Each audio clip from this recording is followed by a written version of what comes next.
Scales for impro. I love this question. I'm gonna start, this is a really simple one. Here we go, ready? I have to ask, if you're trying to get into improvisation, you need to know your major scales. That's all I'm playing. Okay, it's not all I'm playing, but it's a lot of it.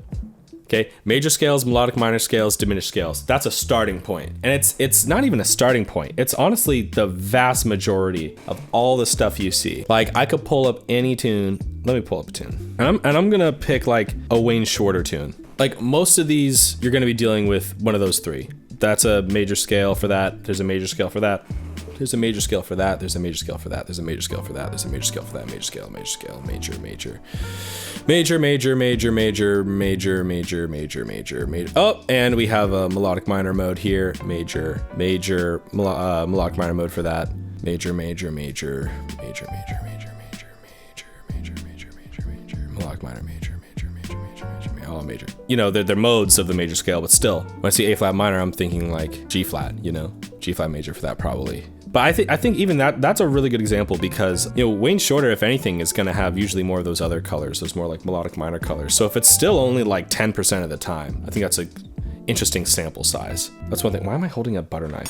I had toast earlier. It doesn't matter. Listen, I always remind people when they're starting out, like, I'm talking to a lot of people here. So there's gonna be a lot of different approaches and a lot of different goals and interests. So just keep that in mind that what I say does not apply to everybody. But if you're trying to be a professional, like if you're trying to be like a really great instrumentalist, if you don't know your scales, that's not good. It's far away from good. But if you're doing this for fun, get started. I mean, it's just gonna make you, it's gonna be so much fun, and it's so doable. A major scales, you can absolutely learn all 12 of those in a month or 2 or 3, and that's a small amount of time on the grand scheme of things if you want to be playing music for the rest of your life, so might as well do it. I love this question though, because when people ask that,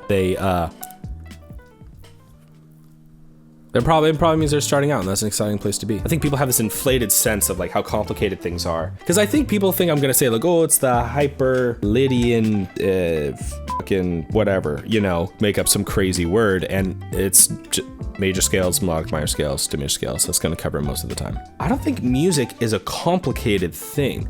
I liken it more to like running a marathon than like being an astrophysicist. It's not a complexity problem. It's a determination over a long period of time problem.